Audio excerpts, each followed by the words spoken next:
One day I'm gonna be everything I wanna be.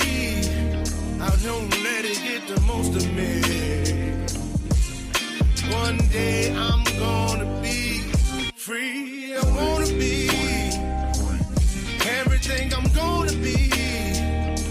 My future right in front of me. One day I'm gonna be free. I wanna be free. Then let me be free. From the depths of darkness, a voice emerges. A host with a fire burning in his soul. With a heart, steel, and a spirit unbroken.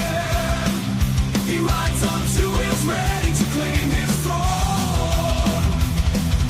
Amidst the chaos and the thunderous roar, insane wheels rise as a force to be reckoned with. Fueled by the power that only metal can bestow.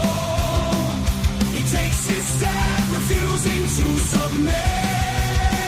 Insane wheels hear his battle cry. Metal and mayhem will never die. The rituals report he pays his way. More legend in the making, day by day.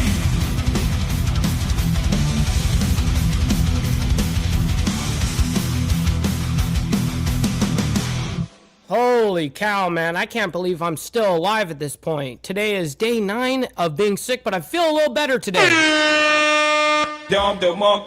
Great to see everyone in the chat, man. We've got a quite wild lineup this morning. Real quick, I want to give a special shout out to Sterling Whale because he gifted out the first membership and the first donation of the morning. So I really want to appreciate that. Thank you, sir. Always appreciate that as well. All right, so we have a humongous lineup this morning. Trump, Iran latest, as well as SCOTUS rulings. Minnesota ICE shooting lawsuit, as well as Trump is to be, I guess, speaking in Detroit or doing something in Detroit. I'm not exactly 1,000% sure, but it's happening at 12:30 p.m. Eastern. That means 11:30 my time. That'll be right around the time that we're actually just getting offline. So at least know that it's happening. Okay, so regards to Iran, the protests that are happening over there, the last report that we gave yesterday was like 560 people, unfortunately, unalived, killed over there from their demonstrations. And now it has skyrocketed up to 3,000, and they're saying that that is a very, very light way of, or a light number right now. They're speculating anywhere from 4, 5, 6,000 people, unfortunately. So there's been a lot of shit going on, but nonetheless, the way that we have the timeline set up here for you guys is we're first going to talk. We're going to look at, I guess, yesterday there was a few clips of violent protests between ICE and demonstrators. And I'm not really sure exactly where this is. This may be in Minnesota, but wherever it is, it's snowy. So it's probably going to be Minnesota. And then Caroline Leavitt takes questions on Jerome Powell, as well as Iran protests and more. That happened yesterday, just so you guys, full transparency. And I'm sure that you guys know Mark Kelly.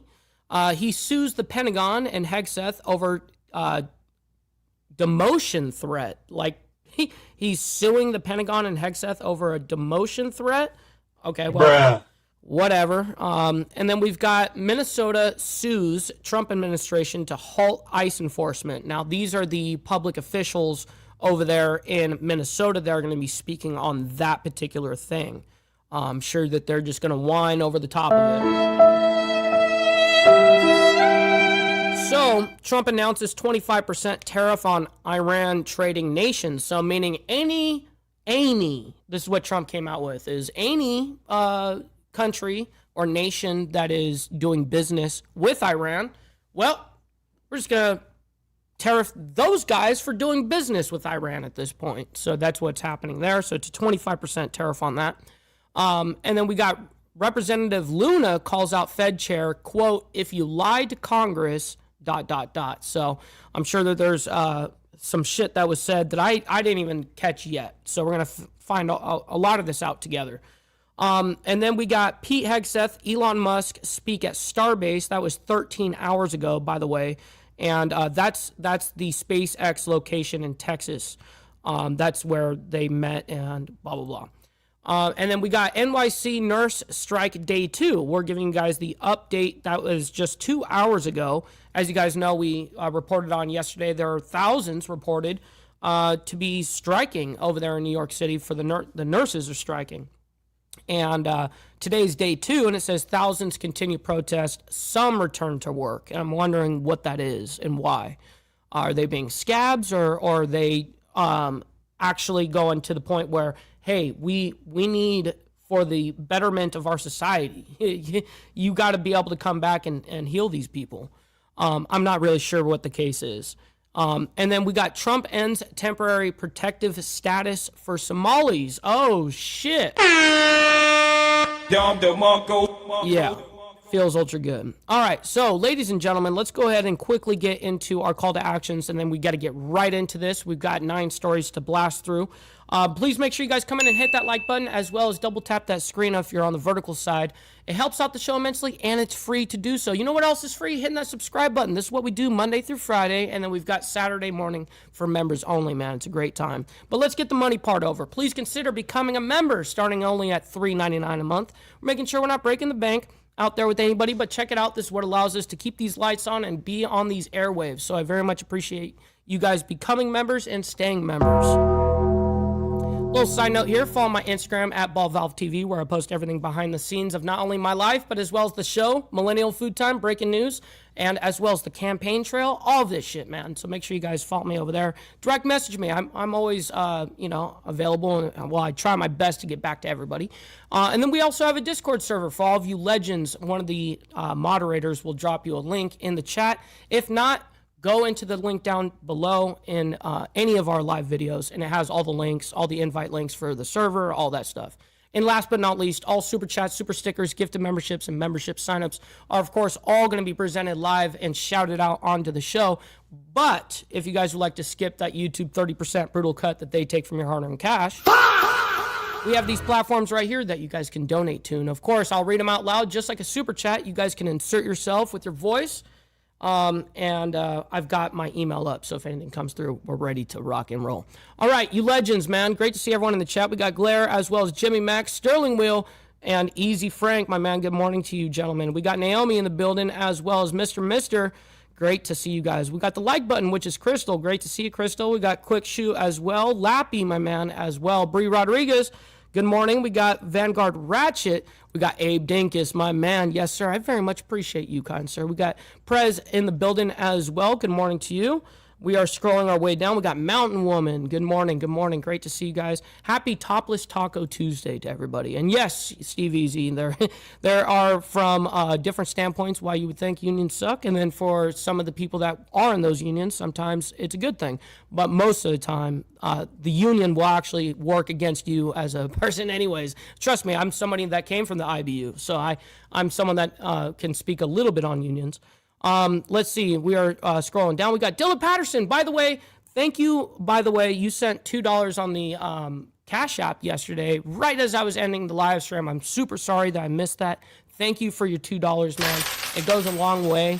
Very much appreciate that. Let's see. We got Papa Penguin in the building, as well as Asylum. Good morning to you guys. Let's see. We are running our way down. All right. It looks like we're pretty much all caught up. We got Pablo. Good morning to you, kind sir. Great to see you. All right, we're going to get into our first story. Clips of violent protests between ICE and demonstrators yesterday. Let me see.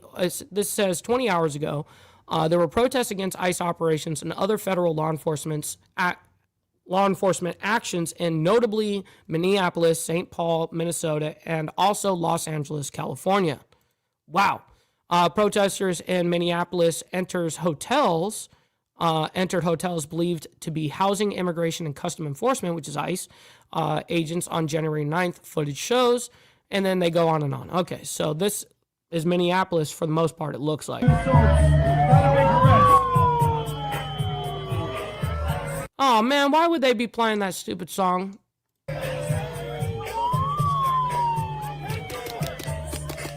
The reason why I say that, I mean, it's funny, but for guys like me, that's like a copyright, you know what I mean? So look, YouTube, I'm not trying to steal the fucking song. I don't give a shit about the song. I just want to see what's happening here. They're popping off. Shooting at their feet.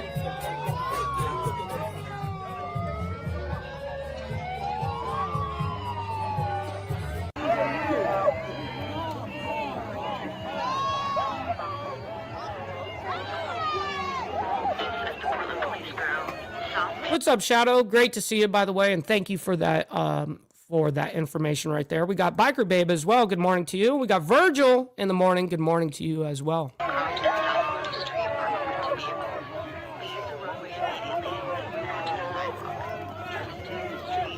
Oh shit! It's going down.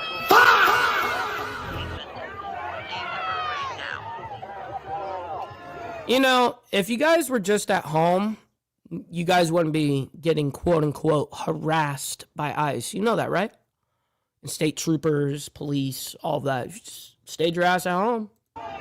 You know, you actually don't even have to stay at home. Just don't start rioting and getting all up in these fucking officers' face.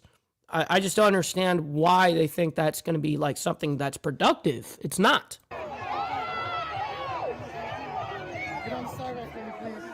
What's up, Pitbull? Good morning to you. Good afternoon. You're in the UK. What's up, Joe? I agree, Carrie. Make asylums great again. I can't stress this enough. 2026, let's make asylums great again.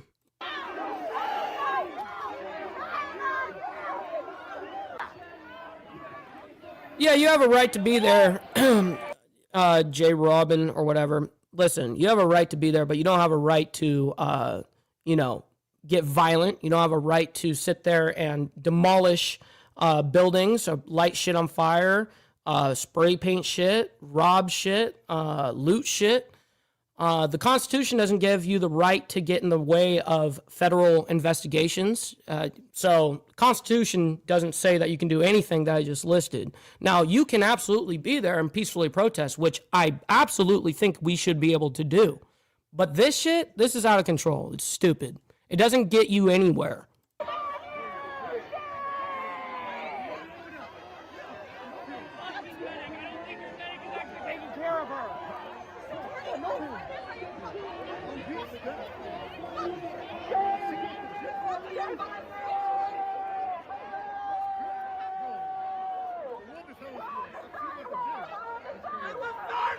So this chick is getting arrested. This chick right here is getting arrested in the red. Let's go ahead and scroll ahead a little bit, see what else is happening here. Keep your ass in the street, kid! Keep your ass in the street! Shame on you! Who do you protect? Who do you serve? Who do you protect? Like this looks okay right now. It doesn't look violent, just looks like they're protesting right here at this very second. This part.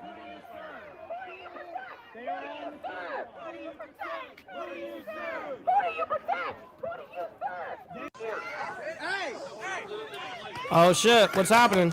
Oh shit. Pelted. Pop, pop, pop, pop, pop, pop.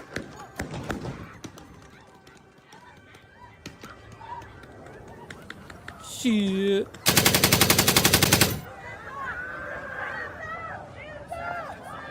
What's up, Charles? From Down Under.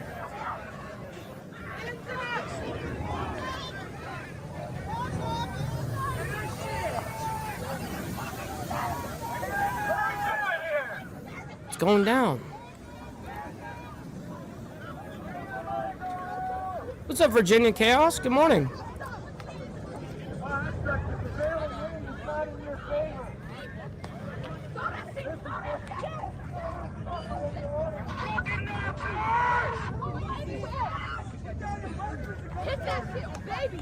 Tiffany, good morning to you. Great to see you in the chat.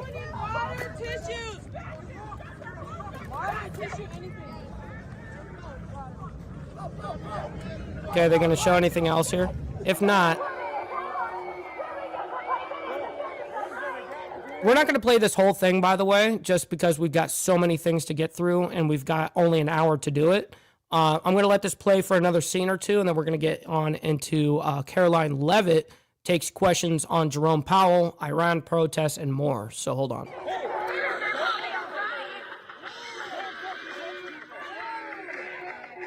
Shit's wild, huh, Bree? What's up, wild card? Good morning.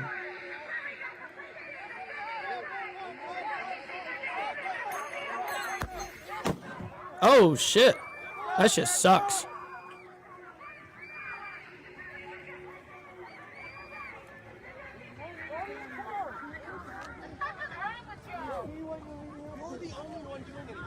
No, just fucking leave. You're not running. You're not running. Leave. Back up now. Tell your little bitch boy to leave.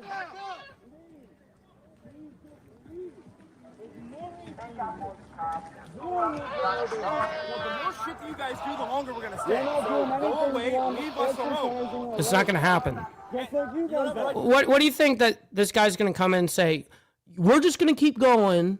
The cops are gonna be like, oh, you guys are gonna just keep doing what you're doing? Okay, we'll just leave. That's not how it ever works. But you do not have a right to touch us. I didn't touch anyone until you decided to grab the What's up, Rock fan? She didn't touch you. You touched someone else first. That's assault. That is assault. Me pushing your hand away is defending my neighbor. Whoa, what's happening in here? This looks like a hotel of some sort or something. What's up, Lady CJ?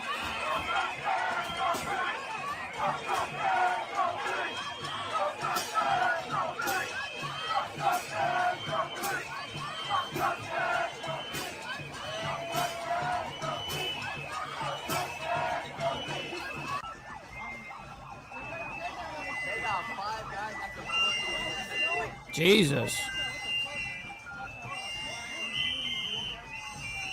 This is annoying as shit.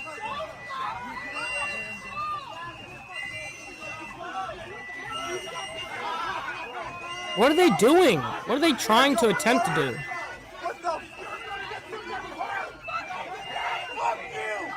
Real quick, we got Glare 1%er coming in with the $4.99. Thank you so much for the 5 spot, saying chimps chimping out on the hometown buffet. Shit. I very much appreciate that, Glare. Thank you for the 5. Very much appreciate that.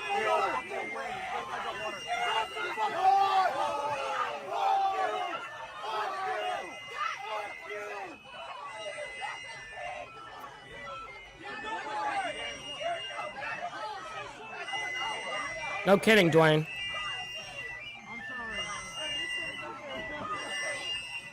So, Charles says Antifa is breaking into hotels, Mike. They think ICE might be there. Yeah, I think I heard that they're using those trackers still, you know, where they're showing up at, whether it be hotels or it be a Carl's Jr. or some bullshit, you know, hey, we see that ICE is here, so we're going to come here in a mob.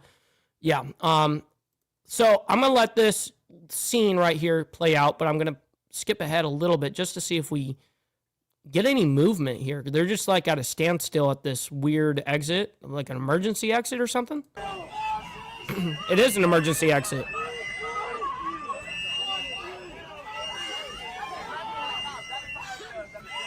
This shit is whack as fuck. I'm just going to be honest. We're moving on. Caroline Levitt takes questions on Jerome Powell, Iran protests, and more. We're going to bring that up right here, right now. Let's go. 3, 2, 1. But I did want to share this with you as Press Secretary of the White House, Caroline Levitt, speaking. Here at the White House, as you all know, we'll be traveling to Michigan tomorrow. I know the president's really looking forward to it. He's going to give a speech at the Detroit Economic Club. Appreciate that, Only Hope. Great to see you in the chat. In addition to touring a factory in Dearborn, Michigan, that produces F-150s. And my understanding is Ford is ramping up that manufacturing and also going to be hiring more American workers at this facility thanks to President Trump's policy. So he'll be doing that tomorrow. Shit, I missed this. My bad, Papa Penguin. Or Papa D, my bad. He's saying, morning, Mr. Balls, with the minus the S. I very much appreciate that, by the way. Good morning. It was great hanging out with you this morning on Sick Bastards, as well as Motobomb, the whole community, man. I very much appreciate the coffee crew, you know what I mean? And thank you guys, Motobomb, for the raid this morning as well, brother. I really appreciate that. And talking about all of the great economic news, which I would be remiss if I did not point out to you all, we have mortgage rates falling below 6% for the first time in years. Thank you, Steve NBC, Boese. for this very fair and honest headline. But this is the truth, and these are the facts thanks to President Trump's economic policies. So frankly, they're hard to deny. And then again, we have the Washington Examiner out this morning with gas prices. The national average has fallen to $2.79 per gallon for the first time in nearly 5 years. So these were two of the biggest pain points for the American people, as you all know, under the previous administration. Gas prices, mortgage rates, interest rates, all things that this administration is committed to seeing fall. In addition to prices, we know core inflation is at its lowest point as it has been in 5 years. And so these Shit, Papa, I got you. economic policies are really coming into fruition now that we're in 2026, and we'll be seeing more tax cuts into the pockets of the American people later this spring as well. So it's all good news on the economic front, and I know the president looks forward to talking about that tomorrow in Michigan. I'll take some of your questions today. Thank you so much, Caroline. On Jerome Powell, President Trump has mentioned on multiple occasions that the Okay, this is the question on Jerome Powell. administration could probably bring a lawsuit against him. Did the president ever direct DOJ officials to open an investigation into Powell? No. And can you reassure the American public that his longstanding criticisms and public comments about Powell had nothing to do with the investigation? Well, look, the president has every right to criticize the Fed chair. He has a First Amendment right, just like all of you do. And one thing for sure, the president's made it quite clear, is Jerome Powell is bad at his job. As for whether or not Jerome Powell is a criminal, that's an answer the Department of Justice is going to have to find out, and it looks like they intend to find that out. Two more questions on the Fed for you. Senator Tillis is promising to hold up all Fed nominees until this legal matter with Jerome Powell is resolved. What does the president make of that? I haven't spoken to the president about Senator Tillis's comments. I'll leave that to our legislative affairs shop to figure out, and I'll let the president speak on that himself. Go ahead. Wow, 600 million over budget. I didn't know that was the number, Mr. Interesting. That the Fed should operate independently from him. The president has made it quite clear he thinks Jerome Powell is bad at his job, and the president has made it quite clear, as have many economists, by the way, that interest rates should be lowered, and they should have been lowered a long time ago. But does he believe in the independence of the Fed, Caroline? He has, and he said that many times. What's up, Bill Castle over there on in the state of Washington, my man? Go ahead. Thank you, Caroline. Jay Powell should go to jail.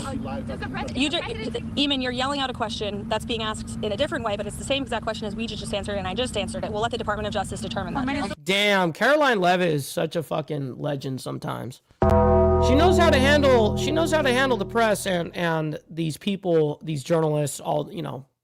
She's really good at handling them. President Trump strikes off the table in Iran, and does he believe there's a potential path to end the protest there without military action?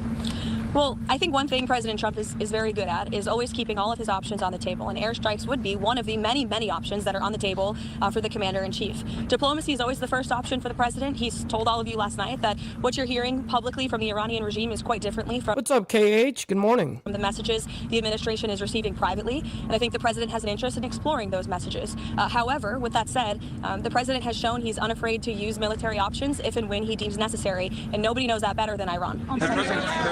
Go ahead. Steve Witkoff talking to the Iranians at the moment. I understand that Steve Witkoff will continue to be a very important player in diplomacy with respect to Iran. I think the last week has shown that the president made the right, realistic assessment of what needed to take place in Venezuela at this moment in time. And the interim authorities and Delcy Rodriguez and her team have been very cooperative with the United States and the president and his team, as evidenced by the massive energy deal that the president was able to cut with the interim authorities, their commitment to release Venezuelan political prisoners, which we also saw last week. So we've seen a great level of cooperation, and the president expects that to continue. Go ahead. Sorry. And how soon does he want to see elections in Venezuela? I think right now it's still too soon to say, and I don't want to set a deadline for the president on that. What's the meeting this morning with Marco Rubio about Venezuela, and what can we see this week on Venezuela? More meetings? The president meets with the Secretary of State and National Security Advisor daily, sometimes multiple times a day, and so it was on a range of topics, as it always is. You be good out there, brother Frank. We'll see you on the flip side. On Venezuela, what practical steps would the White House like to see those interim authorities take to stop Iran and Hezbollah from operating in the country, and have those authorities done anything on that yet? I think right now the main correspondence with the interim authorities is really focused on obviously ensuring stability and prosperity and continued cooperation with respect to energy. As you all know, there was a very powerful and big group of oil executives who were here at the White House on Friday, and so continuing to iron out some of these energy deals. We also have made it very clear, the president's made it very clear, that we don't want to see any more drug boats sailing from Venezuela towards the United States of America, which we have not, frankly, in the last week. President's also made it very clear that only oil tankers tankers that are approved by the United States of America will be flowing from Venezuela, and we will continue to seize ships that are stateless or that are not approved for commerce by the United States. Kevin. Back to Iran, is the objective in these discussions with Iran still complete denuclearization, or what else is the president looking for as he, engages in these discussions? Well, he's made it quite clear he certainly doesn't want to see people being killed in the streets of Tehran, and unfortunately that's something we're seeing right now. Kelly. I'll get to you, don't worry. Kelly. Today, and has President Trump spoken with Elon Musk about the internet situation there as well? I understand he has spoken to Elon about that. Yes, he talked to all of you about that on the plane last night. What was your first question, Kelly? Today. Could you give any updates on those conversations? I haven't spoken with Mr. Witkoff today about that, but we can certainly get you an answer. President Trump is meeting with Archbishop Coakley. Of great interest to you, I'm sure. Absolutely, and they may be speaking as we're speaking. Can you give us a preview of what they'll be talking about, or will there be a readout as well after they're done of what they discuss? I can see if the president will provide you a readout. How's that? That sounds good. And also, President Trump, has he seen the video put out by Jerome Powell on Sunday? And if so, what's his reaction? That video was put out after I was with the president when Air Force One landed last night, I believe. So I was no longer with him when that video came out. I don't know if he's seen it or not. Does the president have a dateline or a timeline on Greenland? No, he has not set a timeline, but it's definitely a priority for him. She's asking about Greenland, and I think the president was very clear last night. He said that he wants to see the United States acquire Greenland because he feels that if we do not, then it will eventually be acquired or even perhaps hostilely taken over by either China or Russia, which is not...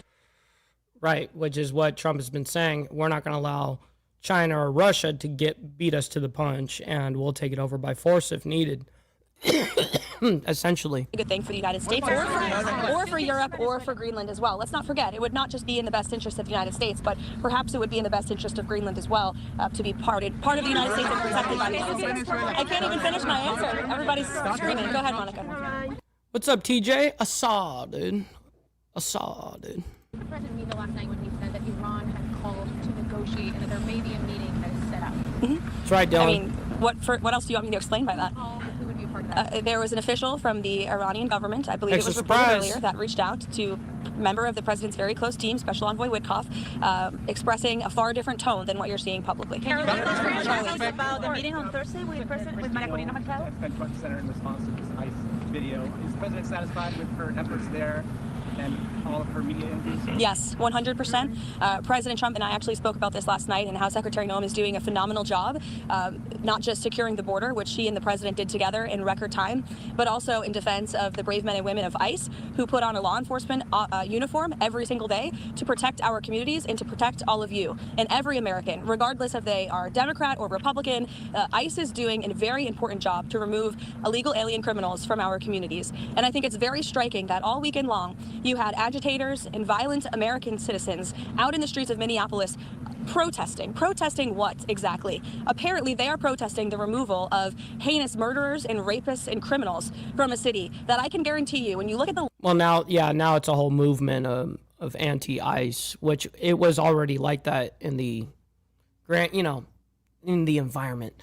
We got KP in the building. Shout out to my man. He's saying good day, all. Great to see you. List of the illegal criminals that ICE is removing from our communities every day. Not a single person in those protests and not a single person standing here that works in the mainstream media in Washington, D.C. would want those individuals in your neighborhood, in your community, around your children and around your families. ICE is doing an incredibly important job that's not just important to our homeland security, but our national security. And this administration will continue to stand wholeheartedly by the brave men and women of ICE, including that officer in Minneapolis who was absolutely justified in using self-defense against it. What are you guys talking about? You guys called Trump all these type of the same nomenclature.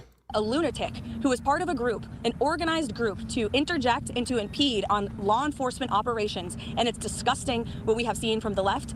And I think that it just shows you where the modern day Democrat Party stands today in protecting illegal alien pedophiles and rapists and murderers over law-abiding American citizens and our brave men and women who serve in law enforcement.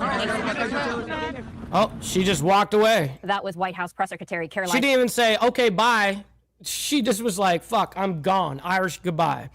All right, we're going to move on. So Mark Kelly sues Pentagon and Hegseth over demotion threat. This came out yesterday, so let's go ahead and bring this up. We'll discuss it quickly. We don't need to, be be stuck on this for a long time. Oh, it's actually not even a minute-long update. You wanted to go. Wow. Some breaking news being reported by the Associated Press talking about Democratic Senator Mark Kelly is suing the Pentagon, saying that it tried to punish him for warning troops about illegal orders. If you remember this back and forth that has been going on between Senator... Yeah, show me the proof. Waiting for the proof. Baseless accusations. Mark Kelly and Secretary Pete Hegseth talking about the threats that Secretary Hegseth has been really waging against Senator Kelly, and now that lawsuit is being made official there. And we are also being told that Secretary Hegseth was really threatening for demotion of Senator Kelly and other moves that could be possibly made from the Department of Defense level. So we'll be definitely keeping an eye on all of that for you right here on Live Down from Fox. All right, so let's go ahead and move on to the next. We've got Minnesota sues Trump administration to halt ICE enforcement. Let's go ahead and do that. Let's go ahead and bring this up. 3, 2, 1. First, before we get into these Minneapolis officials that they're going to speak on, that they're actually suing the Trump administration to halt law enforcement. Now, this came out yesterday, I believe. Let me double check this. Yes, it did come out yesterday. We're just about to get into today's stories here, I believe, here in the next 2 stories or so. Before we get into it, though, we got to fucking embrace our fuck up. Don't beat yourself up over past mistakes. You are going to fuck up again in the future, quite possibly in a most spectacular fashion. Why worry about yesterday's fuck ups when you have tomorrow's fuck ups to look forward to? You are a fuck up, and fucking up is part of your growth process. Embrace the process. Shit. Denied. All right, let's get into this. And I'm so honored to be... Now, we're not going to play this whole press release because this is 32 minutes, and I'm sure it's going to be like 20 minutes of them answering questions at the end. But I do want to try to get the basis of what is going to be said here. Join and in partnership with the city of Minneapolis under the leadership of my friend Jacob Fry, and the city of St. Paul under the leadership of Mayor Herr, who is also a dear friend of many years. We've come together, and we're here to... I want to know who this man is speaking right here. I want to know who he is. Announce a lawsuit we're filing against the United States Department of Homeland Security. Oh, is that the lawyer? I don't know. To end the unlawful, unprecedented surge of the Attorney General or something. I don't know. Law enforcement agents into Minnesota. Because this has to stop. It just has to stop. Yeah, that's some bullshit. We've got 317 people in here total. Make sure you guys hit that like button, man. You guys don't have to like all the craziness that's happening around the world, but you guys can like it for me and what we do here. Make sure you guys double tap that screen on the vertical side. Very much appreciate you guys. Allege that the obvious targeting of Minnesota for our diversity, for our democracy, and our differences of opinion with the federal government is a violation of the Constitution and of federal law. We allege that the surge, reckless impact on our schools, on our local law enforcement is a violation of the 10th Amendment and the sovereign laws and powers of the Constitution grants to states. We allege that DHS's use of excessive and lethal force, their warrantless, racist arrests, their targeting of our courts, our churches, houses of worship, and schools. Sounds like me because I'm all sick as shit. Are a violation of the Administrative Procedures Act on arbitrary and capricious federal actions. And we ask that the courts will end the surge of thousands of DHS agents into Minnesota. I got you, Papa D. I got you. Stop the cap. Minnesota. We ask the courts to end the DHS unlawful behavior in our state. The intimidation, the threats, the violence. We ask the courts to end the tactics on our places of worship, our schools, our courts, our marketplaces, our hospitals, and even funeral homes. The deployment of thousands of armed mass DHS agents to Minnesota has done our state serious harm. This is, in essence, a federal invasion of the Twin Cities and Minnesota, and it must stop. DHS agents have sown chaos and terror across the metropolitan... I got you, Jiggy, too. Why are you gay? ...area and in cities across the state of Minnesota. Schools have gone onto lockdown. Entire districts have had to cancel school for tens of thousands of students to ensure safety and offer online education because of the students' and the parents' fear of coming into the school. Local businesses are struggling. Revenues are down.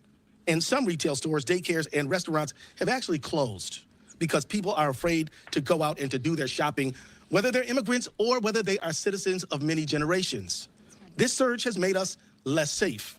Thousands of poorly trained, aggressive, and armed agents of the state, of the federal government have rolled into our communities, overwhelmed our local police departments, and law enforcement agencies should be focused on our public safety, but instead, many are dealing with the aftermath of DHS agents' chaos and violence. I want to thank our law enforcement officers for doing a tremendous job under very difficult circumstances. Not the people, oh my God, this guy. People, but the federal government. Minneapolis police have had to respond to more than 20 ICE-related incidents, like witnesses seeking people being pulled into unmarked vehicles by men in mass, or ICE abandoning vehicles on the street with people detained inside. This is an unlawful... Yeah, she's throwing up her hood hard over there, dude. ...commandeering of police resources. In just 2 days, responding to the chaos ICE has cost the city $2 billion in law enforcement and overtime expenses. 2 days. And I wish I could stop there, but I can't. Because these poorly trained, aggressive, and armed agents of the federal state have terrorized Minnesota with widespread unlawful conduct. They're making unconstitutional arrests and using excessive force. DHS agents have barged into restaurants asking to access secure areas. And when asked to present a warrant, which is required by law, they respond, "We don't need one." DHS agents have arrested peaceful bystanders. They have fired chemical irritants at people obeying lawful orders while exercising their First Amendment rights. They have even done so at some of our most sensitive places, like Roosevelt High School here in Minneapolis. They have detained law-abiding citizens, leaving them handcuffed for hours. What's up, Charlotte? Good morning to you. Great to see you in the chat, by the way. And we've got 464 people in here. Make sure you guys hit that like button and double tap the screen. I very much appreciate your laborious work out there, everybody. Thank you for that. Just because of the color of their skin, or what they're wearing, or they speak English with an accent. And on January 7th, 2026, a DHS agent shot and killed Renee Nicole Good, leaving her children without a mother and her 6-year-old son without either parent. Oh, wow. Happy birthday, Charlotte. That's awesome. This has to stop. Big 23. So let's be clear. It never should have started. These agents have no good reason to be here. Minnesota's non-citizen immigrant population is just 1.5%. Which is half the national average. Our state's percentage is lower than Utah, Texas, and Florida's, but none of those states have thousands of federal agents swarming their streets or harming their people. Thank you, Only Hope. The administration says that they're focused on finding criminals. Worst of the worst, they say.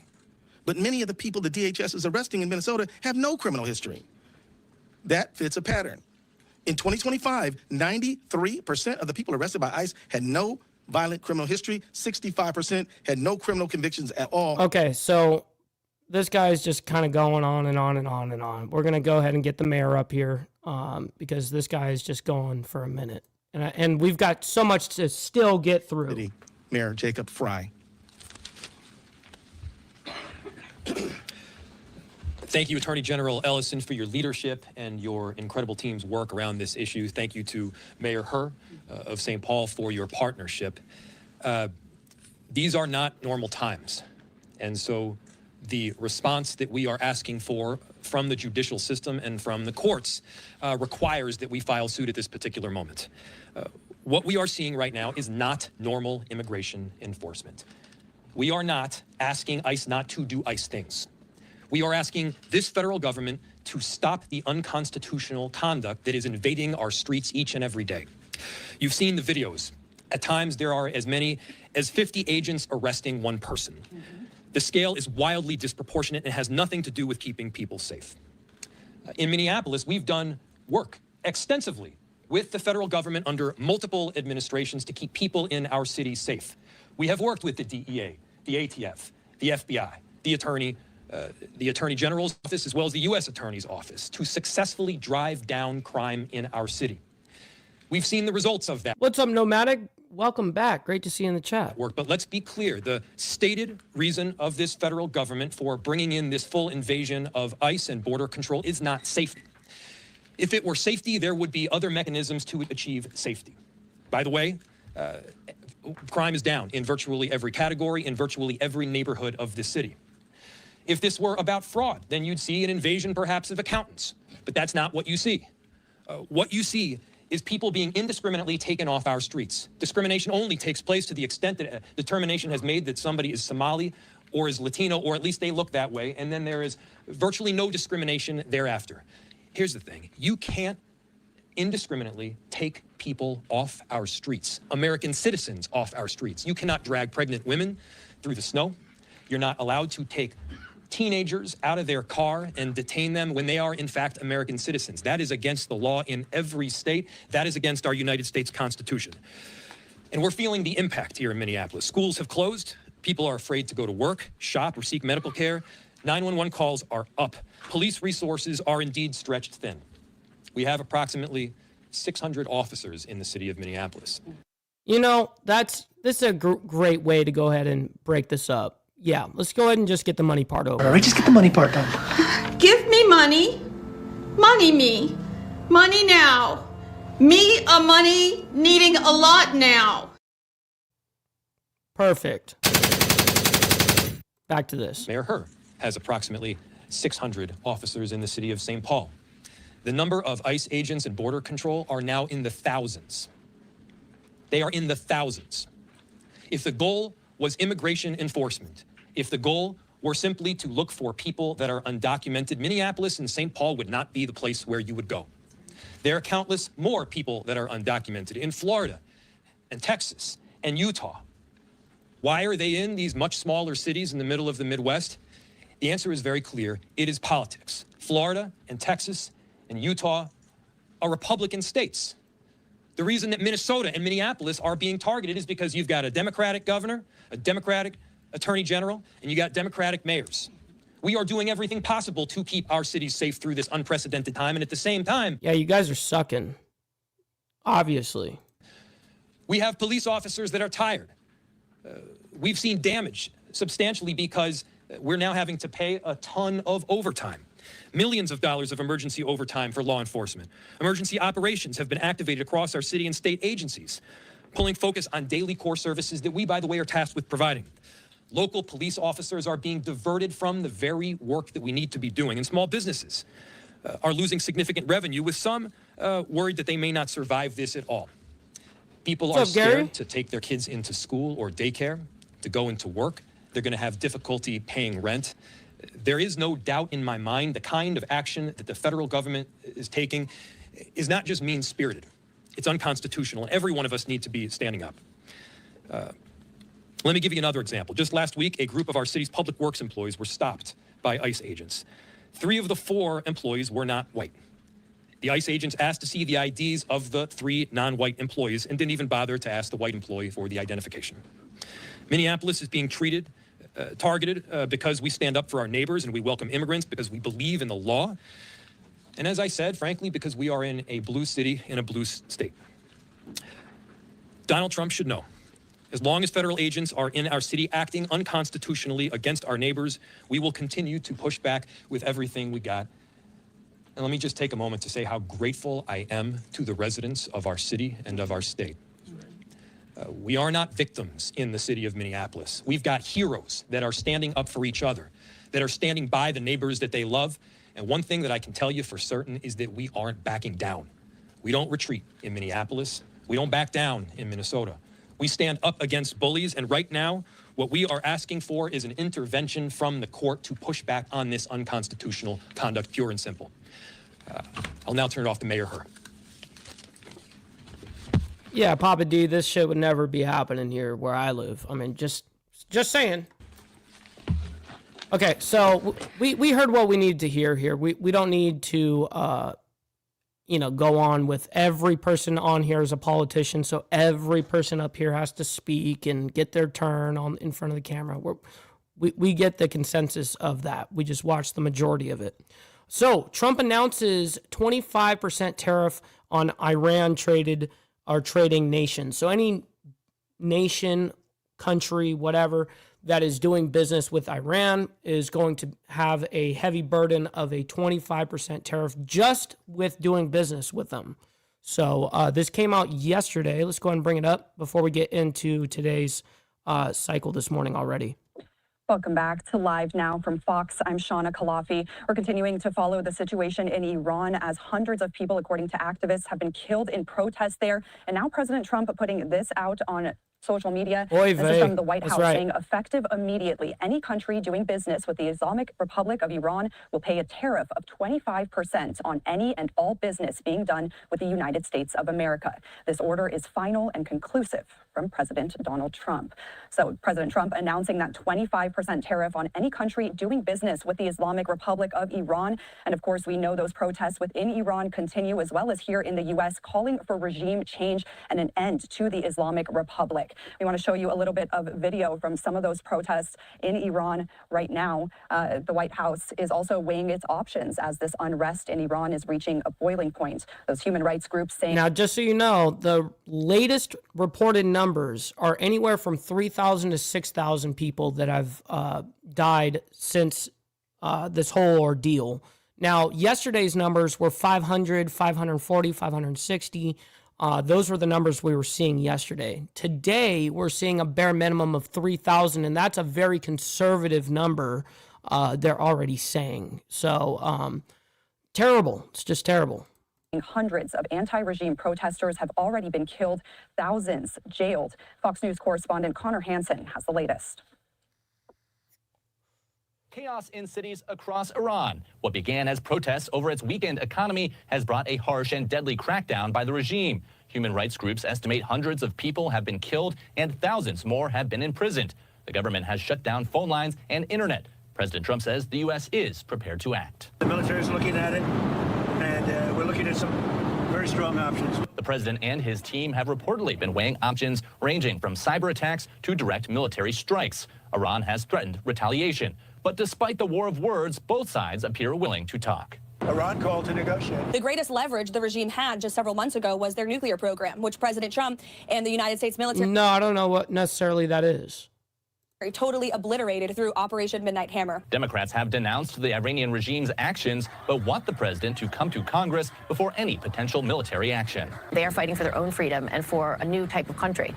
So we should be very thoughtful about how or why or when we get involved. And President Trump should not be using our troops or having boots on the ground without the prior authorization of Congress. President Trump is reportedly meeting with his national security team Tuesday to go over options. In New York, Connor Hansen, Fox News. Fox News. I hate when they do that fucking bit. Fox News. Stupid. Stupid. President Trump imposing a 25% tariff for companies doing business with Iran and the United States. We also have something new from the U.S. Embassy in Iran. They're urging any U.S. citizens within the country to leave. This is what they say. Leave Iran now. Have plan for departing Iran that does not rely on U.S. government help. They say if you cannot leave, find a secure location within your residence or another safe building. Have a supply of food, water, medication, and other essential items. They also warn U.S. citizens within Iran to avoid those demonstrations. Absolutely, Steve Posey. You be safe out there. And to monitor local media for breaking news. However, we know that there is a internet and phone line blackout that has been going on there for several days, so it may be hard for them to receive these communications. The U.S. Embassy in Iran also warning about... We got Mr. J.R. Bowling, Alabama's next state senator for District 4. Yes, sir. Great to see you in the chat. Very nice. Possible good morning. Border closures, although most of those borders still remain open. That could change, though, as this situation escalates. We've also seen many protests here in the U.S. calling for regime change in Iran. One yesterday in L.A. involving a big group of demonstrators and a U-Haul truck driving into that group. Right, and that U-Haul driver got arrested on the scene. I mean, they actually kind of beat the shit out of him, too, which was well-deserved. I mean, it was totally well-deserved, but nonetheless, there have been some demonstrations, one in particular over there in Los Angeles that was... basically, for the freedom of the Iranian people. Anyways, we're going to move on. Representative Luna calls out Fed chair, quote, if you lie to Congress, and then that's end quote. So I don't really know what the complete quote is, but it's very quick, and we're not going to linger on it because we still got to get to Pete Hegseth, Elon Musk speak at Starbase. Then we've got the New York City nurses that are on strike. We've got thousands of nurses that are on strike right now in New York City. Then Trump ends temporary protective status for Somalis. That's all within the last 2 hours. So stick around. We're going to be getting to the rest of all of this. Champion the conversation. You mind coming a step down? Yeah, sure. Congresswoman, you had a criminal referral for Jerome Powell I did. early on. Can you tell us your reaction, your thoughts on there now being a DOJ investigation? Yeah, so we wrote that criminal referral last year, much to fight kind of the fake news narrative that you're hearing that this is recent. We did that again last year, and so I'm happy that they're following up on that. I think that Congress specifically has one set of rules, and it applies to the American people, but you cannot perjure yourself to Congress, and if you do, you should face investigation. I think that he's facing that now. Jerome Powell says this is politically motivated to try to pressure him to lower interest rates. What's your response to that? I referred him for a line to Senate, my colleagues in the Senate last year, so I don't have a magic ball. If I did, I'm sure it'd be worth more money. From what you referred him to, he said that the plans for the construction had changed. By the way, we've got 504 people in here right now. Make sure you guys hit that like button. Double tap the screen on the vertical side. You guys don't have to like the craziness that's happening, but you guys can like it for me and what we do here. That what you were alleging was false. I don't believe that. Outlaw Preacher, good morning. This investigation can infringe on the independence of the Federal Reserve? No, I think that if you lie to Congress, if you're in charge of the Federal Reserve, you should at least have the specifics for construction plans, et cetera, that you're launching. By the way, the amount that cost was like more expensive, I think, than the Taj Mahal. I mean, it was crazy expensive. I think that that would be an argument because he is facing pressure from the administration on a separate related issue. But again, my referral came independently from the administration based on his own perjury. So that would be, Jerome, don't lie to Congress and that stuff won't happen to you. A different topic, Bill Clinton has this scheduled deposition tomorrow. He has not been responsive, and we have publicly asked for support from our Democrat colleagues to get him in to testify. Do you feel like you're not getting that support from Democrats? Well, they said that they would help and assist, so let's hope that they follow up on that. Obviously, it's very important testimony. What questions would you have for him? Well, I would have to probably go for number one, and can you provide names about those implicated in Jeffrey Epstein's client book? Back to stock trading for a second. Are there any amendments you're hoping to see come up when it gets marked up on Wednesday? So they have closed that process. As well, we got Miss Lotus. Great to see you in the chat. Happy Topless Taco Tuesday. To members, it's only for the members of the committee, so it's not an open process. TVT, I think the my bill man, as good morning. is pretty strong, and I think it'll pass through at least Republican support majority. I think you'll get some Democrats supporting it as well. I do think that we're going to have some issues in the Senate unless the president publicly backs it, which I think he will. But again, you're not supposed to be publicly getting wealthy off of this position using insider information. This will prohibit that individual trade of stock, which we have seen on both sides has been abused for far too long. And I do think that it'll eventually be a representative body that's not engaged in the stock trade, because you'll have people that are coming in that can't do it, so it'll eventually phase it out. Right, but any amendments you're hoping that the Republicans on the House Admin Committee will bring up for the bill? I would, again, I think the bill as stands, I'm comfortable as in the current form. I think anything else, you might run the risk of it not passing through the Republican majority, which is what we're going to need to actually get it done. Ron Powell, he came out and made that very rare public statement. Okay, here's the thing about Powell. Refuting this investigation. Does that make you... He said it, I think it was in the last 24 hours, correct? Yeah. Yeah, so my referral came last year based on his comments that he made to Senate that we felt were perjuring. But doesn't this investigation come out of your referral? So it does, but it's also, and I haven't spoken directly to the DOJ about when they opened it, but I do believe that this has been going on for some time now. So I think that he's probably the one making it political. So how is he making it political? Well, if he's choosing to talk about it now based on when it initially happened. He's talking about it because news if it came out in the press. Well, you would be contacted by the DOJ prior. So he's... Somewhat. I mean, he's just watching it go down, and he's he did say that he's gonna he's canceled the correspondence with Iran officials until they stop killing protesters, and he's sending help, quote unquote. That's literally what he said. Yeah, so he's choosing to be selective about it. I mean, I think he probably knew the internal conversations. I'm not at the DOJ, but what I will tell you is we made the referral last year. He chose to, again, try to ignore it, not make any comments of it. Now he's commenting saying that it's political targeting. He could have said that last year. He didn't. I think that he's trying to use this as a reason of, maybe getting off for perjuring himself. But you can't perjure to Congress. Sorry, it doesn't happen. Any of the American people could do it. There's not a chance that this investigation in itself is also political? Are you implying that I'm somehow working at behest of the White House to get him in trouble by... Yeah, the minimum numbers right now, TVT, is 3,000, and it could be up to anywhere up to 6,000 people have now died. Remember yesterday we were just reporting about 560 or some odd? Yeah, now it's minimum 3,000. All right, we're going to move on though. We have this, I don't know if this is a press or a sit-down meeting or whatever this is, but with Pete Hegseth as well as Elon Musk speak at Starbase over there in Texas. That's SpaceX's location in Texas. I'm not going to listen to very much of it, to be quite honest, and I'm actually more apt to skip it than anything because we've got so much shit to go through, and we're already at 54 fucking minutes. Rough. But I'm going to show a little bit of it, and we'll discuss it for just a second, and then we're going to get right into the NYC nurses that are on strike. We've got thousands of nurses on strike right now.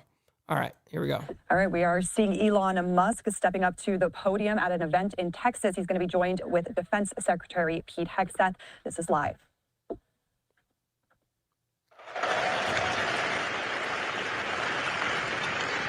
This is a city. It's actually legally a city that, thanks to the hard work of the SpaceX team, we built out of nothing. And is now a interesting, Charles. Gigantic rocket manufacturing system. So, and for people out there who are curious to see it, we're actually on a public highway, so you can come and visit and drive down the road and see the epic hardware. So I think this is the first time that a rocket development program has actually been on a public highway. So you can kind of see the epic stuff. Yo, real quick, Papa D coming in saying, hello, Lucy, just had to. Yes, sir. Lucy very much appreciates that, by the way. I can speak for her as her human. We're honored today to have the Secretary of War, Pete Hegseth, and much of the senior leadership of the Pentagon here. It's an honor to have them visit. We just did a tour of the factory, and I think it really helps illustrate how manufacturing and manufacturing at scale is critical to the strength of America. So, and I'll tell you a little bit just about. Oh my God, Elon, please. To other star systems where we may meet aliens or.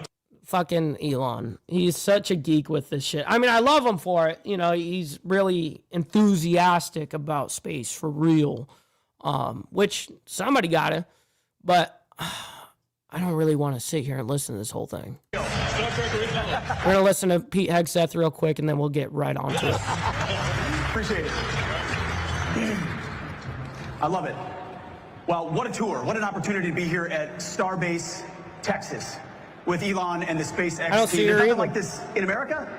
There's nothing like this in the world. And what you have built and what you will build here is a testament to the strength of American ingenuity and American invention.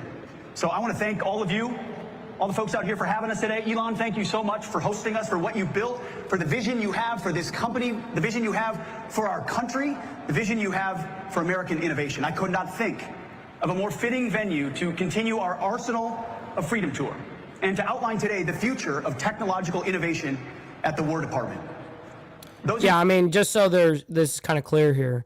Elon Musk is a super geek when it comes to space travel, all that kind of stuff. And he loves it for that, you know. He's willing to give up his whole life to just be able to fucking do the whole Mars thing. But nonetheless, the Trump administration, yes, does like space, but they like it for a different aspect of defense, right? That's what they are truly interested in. You here at SpaceX will appreciate this, knowing that as World War II was ending, the Secretary of War and Secretary of the Navy wrote to the National Academy of Sciences and declared that scientific research was essential to our national security. To ensure continued preparedness, they wrote, the research scientists of the United States must be called upon to continue in peacetime some substantial portion, that of which they have made so effectively during the stress of the present war. Yeah, Charlotte, you got to think. So Lucy is my cat's name. And obviously I named her Lucy. She's an orange cat. And my last name is Ball. So Lucille Ball was a redhead. You know what I mean? And so it's a little play on words. Yep. The competitive time element in developing those weapons and tactics may be decisive in future conflicts. Lone Wolf, good morning. You see, those secretaries of war and Navy many decades ago recognized the importance that innovation and readiness hold for our national security. They knew what was at stake, the very freedoms of the country we hold dear. All across the United States today, extraordinary innovation is unlocking new possibilities for freedom, prosperity, and security. Now, the question before us is not whether or not the most powerful technologies of the century will reinforce free societies. Is it going to reinforce our free societies, or will that technology be shaped and twisted by malign regimes that seek to use? So he's definitely just going to be doing some speculation here. I really don't. I don't need to do any of that right now. We have two more incredible wild stories that we need to get to. We're already at 58 minutes, everybody. I'm forced. All right. NYC nurses strike day 2. Thousands continue to protest, and some do actually return back to work. Let's go ahead and see what's happening here. We're taking a look at downtown Manhattan over in New York City as we are following along a story that we brought to you just yesterday. Happening today is city nurses continuing and will be back on the picket line for day 2 of their strike. However, there are some nurses who have already returned to work despite no deal being reached. Joining us now for a bit more context as to what we can expect is Jessica Formosa with our team at Fox 5 in New York. Jessica, you joined us yesterday where a lot of nurses were out there, a lot of cars honking as well.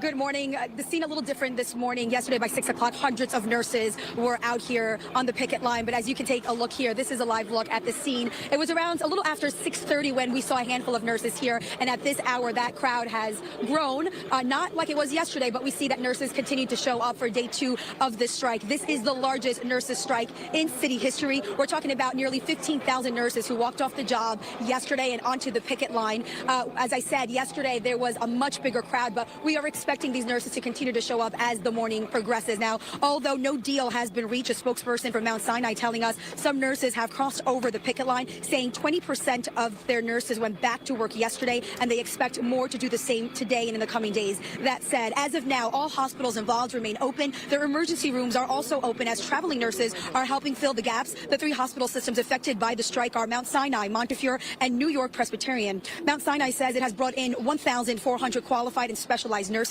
Nurses at Mount Sinai tell us that the transition was a smooth one, that the traveling nurses were in place and ready to take over once the strike went into effect at 6 o'clock yesterday morning. The state has stepped in as well. The Department of Health has staff on site as all affected hospitals, making sure that patient safety is first and continued care continues. Now, the city's emergency management is working with hospitals to move patients if services are disrupted. Okay, so what led to this strike? Well, the nurses union says they aren't getting a fair contract. The nurses are demanding better pay, safe staffing levels, fully funded health benefits, and improved workplace protections. Hospital management says their demands are extreme. People, of course, concerned for the patients who are now stuck in the middle of these negotiations. We actually spoke to one of those patients as he was leaving New York Presbyterian yesterday. Take a listen. We got help then with no problem at all. So were you surprised? Paul, that's wild, man. That's a wild ordeal to go through. I can only imagine. I mean, were you worried coming in? No, not really. No, it went pretty good. You know, I give a lot of solidarity to the nurses. We all got to be worried. Yeah, this is not polite. This is not right for them. You want to see the nurses back to work? Back to work. Last night, the mood was very somber. On December 29th or 30th or 31st, I can't remember the exact day, but sometime at the end of December, their contract ended, and they've been trying to work a new contract to re-up their contract. And they're asking for wage increases, more cover for the nurses, because there's always a lack of nurses, and security and protections from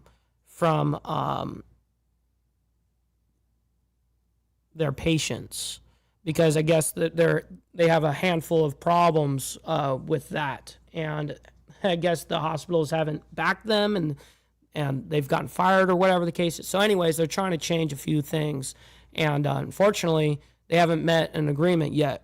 Many of my patients are afraid. So this is day 2. Take care of us when you leave. What's up, Tony? And though? I tried to explain to them that the hospital has provided support. These people that you see here are not here for money. These people are here because we're compromising patient care on a very fundamental level. We're not given the resources that we need, the number of nurses to take care of the number of patients that we need, which is called the staffing ratio. In a statement, a spokesperson for Mount Sinai said in part, our patients are our top priority. We are well prepared to continue to deliver excellent care to our communities for however long a strike may last. All of our hospitals and emergency departments will remain open. Montefiore Medical saying all patients' appointments remain scheduled unless you hear directly from your provider. And New York Presbyterian saying we have taken the necessary steps so our patients continue to receive the care they trust us to provide. And as you take another live look here, coming back live, you see the nurses out here on the picket line. They tell us they will remain here as long as they have to. The last strike was 3 years ago, and that lasted 3 days. How long will this one last? Well, that is unclear. We're hoping to get an update from either hospital management or the nurses union at some point later this morning. I send things back to you. All right, Jessica, I'm not sure if you can hear me because the honking is in full force this morning, but we appreciate your time here. Yeah, she can't even barely hear. She's like, oh, geez, I know. All right, so real quick, we're going to end our morning here with Trump ends temporary protective status for Somalis. That's a W for America right there. Let's go ahead and bring this up. We'll go ahead and discuss it.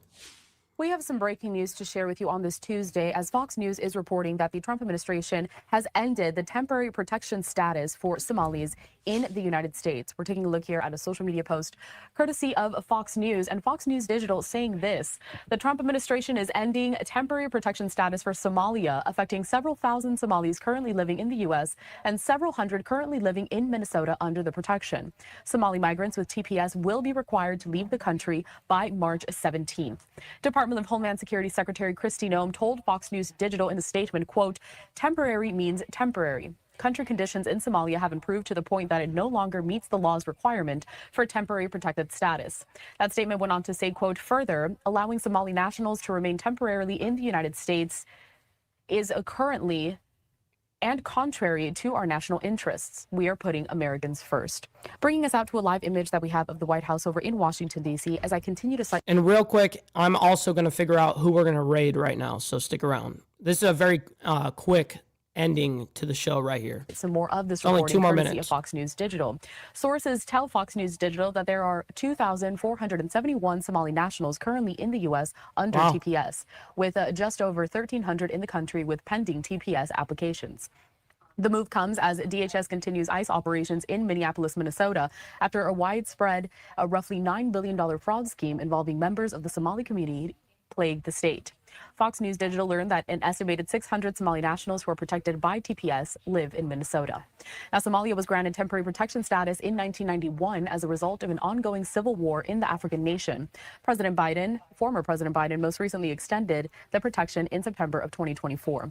Now, the decision to end TPS for Somalia also comes a day after Minneapolis, the Twin Cities there, Minneapolis and St. Paul, sued the Trump administration after a historic federal immigration enforcement operation was launched by ICE and DHS.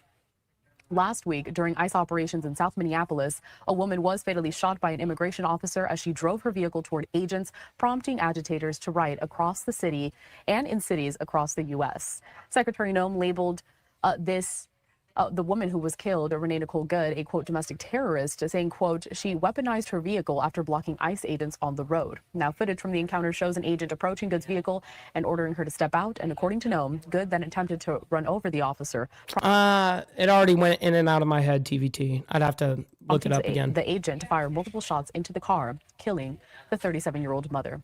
Now, Minneapolis Mayor Jacob Fry is saying quite the contrary to that, and also telling ICE agents to get out. Yeah, I already found someone, Charles. Of Minneapolis during a news conference that he held after Good's death. Governor Tim Walz there of Minnesota criticized DHS, posting to X that he saw the video and referred to Noem's explanation of the incident as a part of a quote, propaganda Appreciate you, machine. Bro. God bless. But we just wanted to bring you this breaking news coming out of the Trump administration. Yeah, as it's they a did big deal. confirm to Fox News Digital that they are ending the temporary protective status for Somalis in the U.S. I don't know who that is. Wild card. I don't know who Clay or CLA is. All right, ladies and gentlemen, we're going to be rating our buddy Black Dragon. He's live right now, so make sure you guys let him know we're coming through with the Mike Ball raid.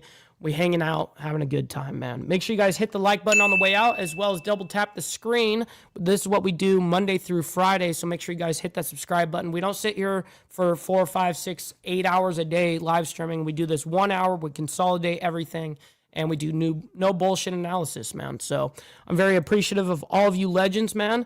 Again, make sure you guys stick around for the raid, and we'll see you guys tomorrow morning for more of the World's Madness. Until then, God bless everyone. From the depths of darkness, a voice emerges, a host with a fire burning in his soul. With a heart steel and a spirit unbroken, he rides on 2 wheels ready to claim his throne. Amidst the chaos and the thunderous roar, insane wheels rise as a force to be reckoned.